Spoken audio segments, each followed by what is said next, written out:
What's going on, guys? Welcome back to another episode of the Pazza Podcast. This episode will be a lot more somber and bleak and pessimistic than maybe the last few weeks that we have had.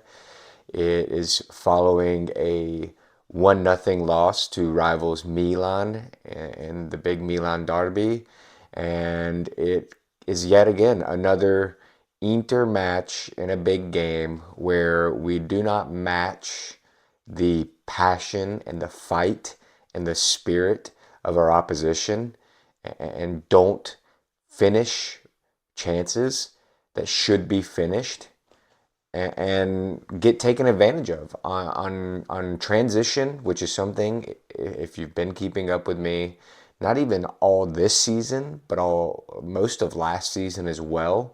This space behind our midfield in front of our back line is a space that gets exploited time and time again. And today, Milan, all their chances and where the goal came from was players running in behind our midfield directly at our back three, and we're getting exposed. And it's as simple as that. You know, people I've already seen blaming Jan Sommer and all this other stuff, and I'm not here for it. The ultimate thing that we keep getting beat on is these transition moments. It even happened early, and we'll talk about it in a minute. It happened multiple times in this match where players get in behind Hakan, and even in the first half, there was a few times Sucic, uh, and it's namely Hakan. He's been a big culprit this season. He's delivered big goals and everything, but the work rate coming back defensively, it's the gaps in behind him that we keep finding, or other teams keep finding, and that's the difference in a lot of our matches this year. Udinese, Atta, he gets in behind our midfield, drives at the defense, scores a goal. We're down 2-1. We don't have a response.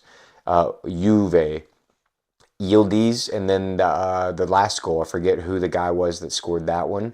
Where did they pick the ball up? In behind the midfield, in that space. And today, you can look at the Milan goal as well. Hakan loses the ball. It starts a transition. I think it was Fofana driving at the back line, releases an easy pass to Salamakers, shoots, and again, I don't know how Jan Sommer, I keep seeing people blame him. It was a great save, and I don't know what more he could have done. People are saying he could have parried it out more. He parried it out wide. It was just, unfortunately, Christian Pulisic was making a great following run there. I don't know what more Jan Sommer could have done. And again, I mentioned this last week, and I mentioned it a couple of times. I think it's a lazy argument to blame Jan Sommer, and we're not looking at what the real problem is. And the real problem is that transition defending, where we get exposed in that gap in between the midfield and the back line. And it's as simple as that. Between that, this season, bled from last season as well, and then set pieces this year, we're vulnerable. We're vulnerable everywhere, or in those two aspects, namely, and it's a shame. We'll probably keep going on different rants throughout this entire podcast, but I'm going to keep kind of my same schedule that I try to keep after matches on post-match reviews. So we'll go with the lineup. We started with the lineup of Jan Sommer, Akanji, Acerbi, the surprise inclusion. Honestly, was a little scared seeing Acerbi in there, but he played really good. We'll talk about him a little more later. Bastoni, Carlos Augusto filling in on the right wing back for Denzel Dumfries, who got hurt international break, which we'll talk about after I name these lineups, the international breaks. Barella, Çalhanoğlu, Sucic, and Di Marco make up the rest of that five. And then two up top, Thuram returns from injury to get the start with Lautaro. Let's talk about international breaks. And it seems like every time we get a good rhythm, we've won 7, 8, 9 games in a row, or gone 7, 8, 9 games without a loss. You know, picked up maximum points in all but one or two matches, it seems like. The stupid international break comes and screws up all of our rhythm. International football is dead and obsolete at this point. No one really watches the international we watch the World Cup, we watch the European Championships, Copa America. That is all we care about, and it sucks that these stupid international break games come and just ruin momentum for sometimes. It's not every time, and it's not for every club. It's just a kind of an excuse to make right now for Inter, kind of a crutch, I guess, trying to make me feel better after that performance today. But it just seems to come at the wrong time all the time. And I'm just sick of international football. Maybe because I'm American and we have no hope ever to win a World Cup. But it just seems that this international football, whether it's UEFA Nations League, any of these other friendlies, whatever it is, just seems to be irrelevant, and no one really cares anymore. But let's get into back this match. Sorry for that rant. I'm in such a bad mood after that game that I really didn't want to come on here, but figured I might as well. I can't be that guy that doesn't come on after any game that doesn't go Inter's way. Um, but yeah, we started out again. Every time it seems like we have these big matches, we start out as the team on the attack and the better side, and it wasn't any different. Barella had a great pass forward to Turam.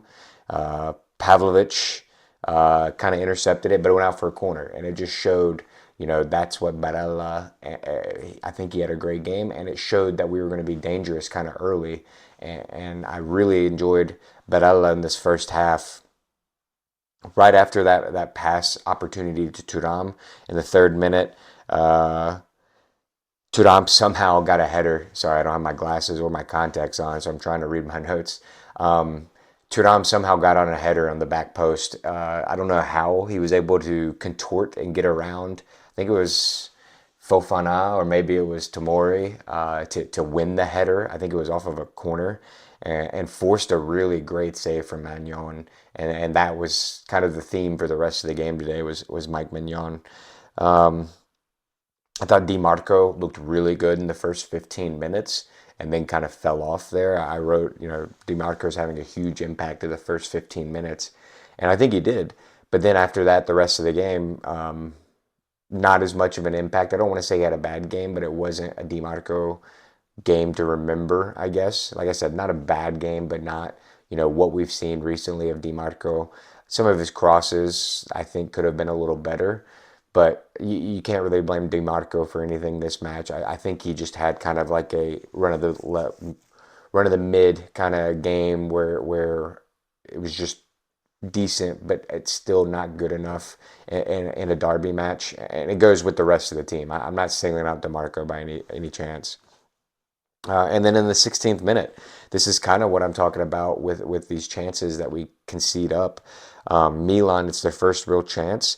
Bartisaghi comes from outside and plays Rabiot in the midfield, just in behind that midfield again, whether it's Barella, Çalhanoğlu, or Sucic, time and time again this match. And Rabiot drives and had an opportunity. Again, it's this transition in behind the midfield to the forwards where we're getting beat the most. And that I wrote that down in the 16th minute, and it was a theme for any other chance and the chance that led to Milan's goal for the rest of this match. Barella, another great crossfield pass to Thuram. A couple minutes after that, Barella really seemed to be up for this match today and was probably one of the few players for Inter that really did anything of note in this match. I think Barella, he's one of the few players that can hold his head high after this match and look himself and say that he gave a good performance. But Thuram, his touch led him astray there, and Milan won the ball back. And then in the 27th minute, again, we talked about this last year, and I wouldn't say it's been more this season, but we could still say in the past 2 years we've become post FC. It just seems like we hit the post so much, especially in Milan derbies too. What was it last year? We had that one match where we hit three posts in a game. I think that was the one where De Vrij scored at the end to level at 1-1. But again, Acerbi, and it's another thing that I've mentioned a lot this year, and a little bit under Inzaghi as well, is I guess we've found something, or we know it's a strength of ours, but on corners and set pieces, these near post runs seem to be where we get the most success. And a chair to be running at the near post, flicking on the header, unfortunately off the post. And again, it's an Inter game where one goes off the post, and it makes us as Inter fans wonder what we've done to deserve this. 30th minute, quick build up finds Turam at the edge of the box, who was able to slot it back to Hakan. Hakan unfortunately goes to his left foot, not his favored right foot, and tries to place it into the left corner, and just made a mill of it, and it went out. You could see Hakan after the play look at Turam and tell him to set up his right foot, not his left foot. Unfortunately, that's not how it went. I think maybe if that would have hit the right foot, we would have seen Hakan bury it, but that's that's the kind of game it was today. And then in the 37th minute, it's the one that I don't know how Mike Magnon made the save, and it was the difference in this match. Really, give all credits to Magnon for what he did in this match. It was this chance in particular, ball over the top. Thuram heads it down to Lautaro. I don't know how Lautaro was able to redirect the ball the way he did. Again, this man has the ability, just like that Lazio goal before the international break, and people were saying he didn't mean to. Watch this strike. Somehow he's able to redirect the ball with the outside, kind of his right foot on a volley, and make it where anybody else who's kicking that is kicking it, and it's going to hit more of the end and go maybe to the left side of the post, Magnon's right. Somehow Lautaro directs it perfectly where it's curving to the outside, going to Magnon's left, and it was a brilliant save by Magnon. And then again off the bar after the save, two in quick succession for Inter off the bar, and it felt at that moment after that, I think every Inter fan knew what was going to happen. It's an Inter team that crumbles if we don't go up early, go up big, and dominate the game, and don't allow a team to sit back in that shell, in that low block, and hit us on the counter in transition. And yeah, after that chance, like I said, it just felt like we knew what was going to happen. The inevitable felt that. It's why it was funny at halftime for the Paramount crew. They asked who should be the most happy of the two teams here, and it's anybody who didn't answer Milan, Grella, is an idiot, because Milan goes into the break, gave up big chances. Inter didn't convert any of them, and they're tied 0-0. They know how to beat Inter at this point. Any team in the Serie A knows how to beat Inter at this point. If it's a 0-0 match, keep absorbing that pressure. Don't allow a header off of a cross or off of a set piece, and hit on the counter, because there's going to be gaps there. And that's the name of the game against Inter at this point. 43rd minute, Pulisic, big chance. Again, it came from that space in behind. He was able to get in behind Hakan and Sucic, drive towards the back line, open up from outside of the 18, and almost curled it into that side net for the opener. And it's a theme. I don't know what more to say than this is a problem where it happens time and time again. And it's unfortunately not been addressed since Inzaghi. And I don't know what Kivu is going to do to address it, but that is the issue for this team. Going into halftime, I wrote some notes. Let's see. Inter the better team, should be up 1-0. Milan's lucky not to be down 1-0. I think Acerbi looked really good, which was one thing that I was worried going into the match, that Acerbi was going to be off the pace going against Leao and Pulisic, and he looked up for it. And then I thought Barella, again, looked really good in that first half as well. Sucic and Hakan defending, I didn't like. I don't think Sucic really had a good first half at all. And that space in behind, again, that's the worrying part. And then the Carlos Augusto experiment was definitely not working. As a right wing back, he did not look in place like he had at the end of that last match. Thought Carlos Augusto looked way out of sorts on that right side. And again, the international break. What comes from that? An injury to Dumfries, who's going to miss the next 3 or 4 matches.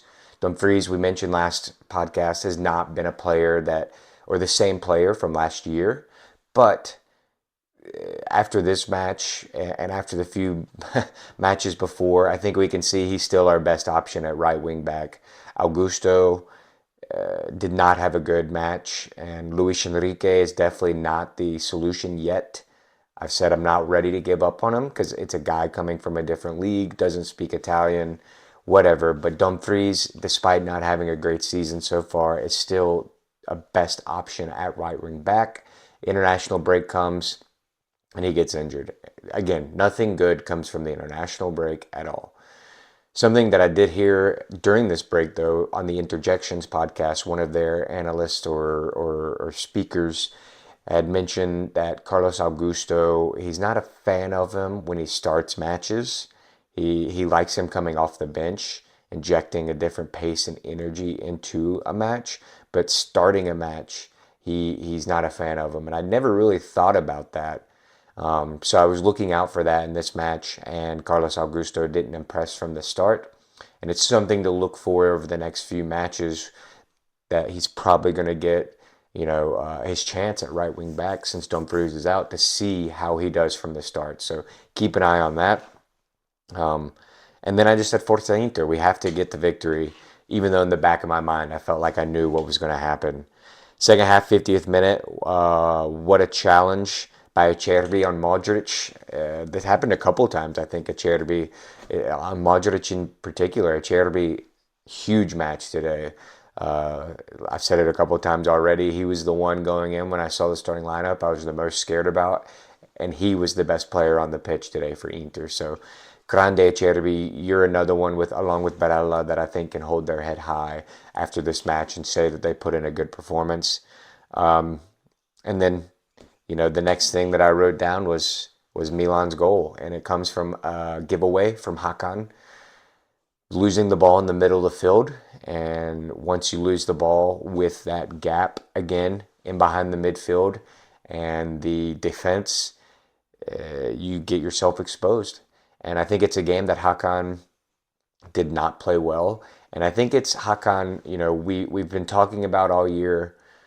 There's been a couple good performances. That Lazio game match last, I thought he did really good. And the couple performances before that match, I thought he was pretty good as well. But for the most part this season, I think Hakan, he's contributed goals, but his defensive work and his defensive intelligence and his defensive movement and his awareness of what's behind him has been not great this season. And I think it's time that maybe if we're going to keep Hakan, we need to maybe move him a little more forward and allow either Barella to play that regista role. Look, the couple game matches that Barella has started at regista, namely that Torino match and that Cremonese match, albeit against two smaller opposition sides, Inter has scored 9 goals though, and it has looked good and hasn't been exposed as much, it seems like. And maybe give him a shot there and let Hakan move forward, because we know the danger Hakan presents as an attacker and with his shot outside of the box. So maybe that's something we should look into. Or we need to go into the market in January and bring in a Frendrup, or we should have brought in Kone from Roma. And I think it's time that we don't allow Hakan to be that regista anymore. I think he needs to play a little higher up the pitch. Kivu tried it a couple times in preseason and in the FIFA Club World Cup, I believe, playing Hakan a little higher. And I think maybe at this point in his career, maybe that's the smart move to make. Hakan has given us 2 or 3 really good years at Regista, but maybe we need to look into moving him more forward and try a different position for him now. But his error there led to the transition. And again, we've talked about it. Makes his way to Salamaker's shot. I don't want to beat the dead horse on Sommer anymore because he made a great save. And unfortunately, Pulisic was there making a great run in behind. Sommer did parry the ball out. I don't know what more. It should have been, maybe Akanji should have done a little better. I really don't think Sommer is at all to blame. And I think, again, I'm going to say this again. I think putting the blame on Jan Sommer is a weak argument and a cop out. You're not looking at everything else that's going on in the match and in the build up to that goal. You're just blaming one person because a goal's been conceded. Blaming the one person whose job is to keep out goals. He made the good save. I don't know what more you want from him. It's just frustrating all around, I guess, for Interisti. We're looking for someone to blame. And I guess Jan Sommer, like I said, is the easy one to blame. Kivu then starts making changes. Boni in for Lautaro. Wasn't a fan of that. I think Thuram hasn't played a full 90 in a long time. We should have gotten him out, especially with a big match midweek. He plays a full 90. Who knows what he'll do midweek against Atletico. Let Lautaro get a full 90 in a big derby. He's our passion. There's a couple times he tracked back. He was in there getting stuck into challenges. Luckily, probably should have gotten a yellow card, but he was setting the tone for Inter, and I think whenever he came off, we lost that tone. And then, again, Hakan, missed penalty. It was maybe a fortunate penalty for Inter. It definitely was a foul, but if that's a foul that gets at midfield, they're not going to review it because it wasn't really a hard foul for maybe a send-off offense, and it was just a late tackle. So if the referee lets that play at midfield, they're not coming back to look at it. Luckily for us, it was in the box, so they did have to come and look at it, and Inter gets a penalty. And it's a foul from Pavlovic on Thuram. And, our Mr. Reliable, Hakan, is stepping up to take the kick. But just something was off with Hakan, I feel like today. And maybe it's the weight of playing against Milan. Eating at him, former club. I don't know, but he didn't look confident standing there. And Magnan played with him and toyed with him and gave him that space. And it wasn't a typical Hakan kick that goes in that bottom left corner. It was more centrally, wasn't hit as hard as Hakan usually hits. And even after Magnan makes the save, it was a half-assed attempt to try and get the ball after the save from Hakan. And it was probably, if we're going to blame someone, like I said, you can't blame Sommer. You got to blame Hakan for this game. I don't want to blame Hakan solely, but if we are going to point fingers, it's got to be Hakan is the one that we're going to point fingers at for this game. And it was just an overall performance too for Inter. Like I said, you can't point at one person. It was multiple people that are to blame here. I think Kivu realized the same, that Hakan was not in the spirit or up for the match, and mentality wise was off of it. And so the next change that comes is Zielinski on for Hakan. 86th minute, Akanji pulled in out of Maltovic and misses, flubs a chance on the back post. But again, set piece, front post run at Cherby. It's time and time again, guys, we're seeing this. And you can book it. What's Inter's MO? Teams are going to start figuring it out. Our offense, what do? It's a front post run from Cherby off of a set piece. Akanji peels off to the back post and somehow flubs it. Like I said, pulled a Marko Arnautovic. I don't even think it went towards goal. I think it went out for corner and just rolled up underneath him. That was another big chance. And after that, again, like I said, at halftime, or after we missed the Lautaro chance and Magnan had the big save, it just, if you're an Inter fan, you've seen it over the last 2 years that this team does not have the mentality to get back into a match like this. Kivu brings on Andy Diouf and Pio on for Acerbi and Barella. Wasn't a fan whenever I saw this sub. Again, you're taking off Barella, another captain, so you take off Lautaro and Barella, two captains, captain and vice captain, off the pitch. You lose any of that fighting spirit, that grinta that we always talk about when you take those two off, and I wasn't a fan of that. But what I was a fan of was Andy Diouf, the impact. I've kind of joked and picked on him a lot this season. Andy Diouf did have a good impact, and he looked like he actually wanted to be out there and cared. which we can't say a lot, or we can't say for maybe Hakan in this match, or really only Hakan, in my opinion, didn't look like they want to be there. But Doof came on and provided a spark at a position that we haven't seen. I mean, we haven't seen much of Doof yet, but he was out wide on that right side, which is good. Keeps him away from, if he loses the ball, he's not losing the ball in the middle of the park, a la Cremonese when he did. And keeping him on that outside maybe gives him a chance to showcase some of that dribbling and flair that maybe he possesses that we haven't seen. And I think Diouf did a really good job. Namely in the 89th minute as well, Diouf lays it off to Jan Boni.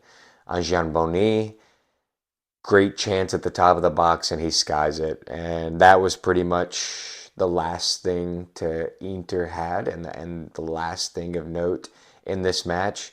And it's another Derby Della Madonnina where Inter loses to Milan or doesn't collect all 3 points to Milan in a scenario that it's unfathomable at this point with the talent and the quality that we have, that these guys buckle like this in any big match. It's just unbelievable at this point, and I'm sick of it. Full-time thoughts: we started bright and we don't put away chances. We get beat in transition and in behind the mid, and it's the script every game we play in a big game. That's the script. Start bright, have some chances, miss them, don't put them away, get beat on a transition goal where they get in behind our midfield, and then we just try and cross, cross, cross, cross, cross, and that's our offense. And if you're a team with any sort of height or whatever, or anticipation in the back line, you can deal with those crosses all day long, and the rest doesn't scare you from Inter. Acerbi did great. Kivu subs. I said let Turan play the full 90. We've already touched on that. Taking off Barella and Lautaro. That leaves no captain on the pitch. Not a fan of that. Um, let's see, what did I say here? Putting away chances. And then just the biggest one for me is we allow a backline of Gabia, Tomori, and Pavlovic to get a clean sheet. These guys are not anywhere near world class, or it should be anywhere on the pitch with this Inter side. And the fact that they are getting a clean sheet against us is ridiculous. And it's disgusting if you're an Inter fan to see a performance like that where you can't even put a goal behind Gabia, Pavlovic, or Tomori. It just blows my mind. And it's we're beating a dead horse the past 2 seasons, talking about the same stuff about big games and big matches. And so I've heard a lot of chatter over the last couple weeks from people about how Kivu has changed the mentality of this team and squad and everything. But what has he really changed? If you're going to praise this Inter this season and say it's all about Kivu, you're praising Inzaghi, essentially. We've pressed a little higher at certain points, and we started the match today pressing higher, and then we drop off, and we result in that Inzaghi shell again. And it's the same thing. Teams know how to beat this 3-5-2 from Inter, and they know that mentality-wise, it's the same team as last year. And I don't want to give Kivu his flowers, and I don't want to hate on him either, because I think he has done certain things well, the way he's handled the media and stuff like that. But if you're going to praise him the last few weeks, you've got to also criticize him whenever it's, again, we cannot win these big games. And it's just a shame. We have players like Lautaro, like Bastoni, like Barella, these guys, and we're wasting their primes because we haven't put together a team around them, in my opinion, to win these big matches. And we've got two Scudetti in the last 7 years with a team that everyone in the last 7 years has said is the best team in Italy.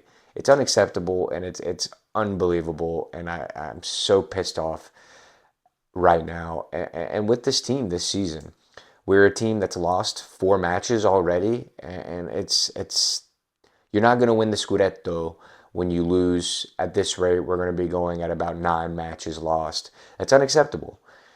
And I said in the last podcast how big these last 3 games of November were going to be, how Milan and Pisa in the league, if we won both of those, we create a gap and separate ourselves. And they collapsed. They collapsed at an opportunity and a point in this season where it's not January or February where the league really you start to know who is legit and who's not and who's going to be competing for that title. But this stretch of matches here, these last 2 stretches, especially considering who Napoli have, who Milan had, who Atalanta, who Juve, who Bologna, who all these teams are playing, we had an opportunity here to give ourselves a little cushion going into December, January, a time traditionally where Inter is not the best, and we failed to capitalize. And that is the most disappointing thing today as well. It's just one of those games, guys, where we've lost the plot in these big matches, and I don't know. Maybe you guys can let's say in the comments what we can do differently. I am at a loss for words. If I didn't have to work tomorrow, I would be drinking myself into a stupor. I guess luckily I have to work tomorrow, so I'm not doing that. But it's just frustrating. It's really frustrating to see this today. Um, yeah, I'm going to end it here because I have nothing more to say other than how frustrating it is. So appreciate all the support, guys. Gotten quite a few more followers on Instagram recently, so appreciate it. Keep up the support. Keep liking, subscribe, comment, all of that stuff. Share. Make sure you check out the YouTube channel as well and whatnot, and keep supporting Inter. It's tough times right now, but I think with Atletico next and Pisa, if we can get some results out of those 2 games, maybe we can get back on a train where there's no international break football again until March, and ride a momentum wave going in until that time of this season.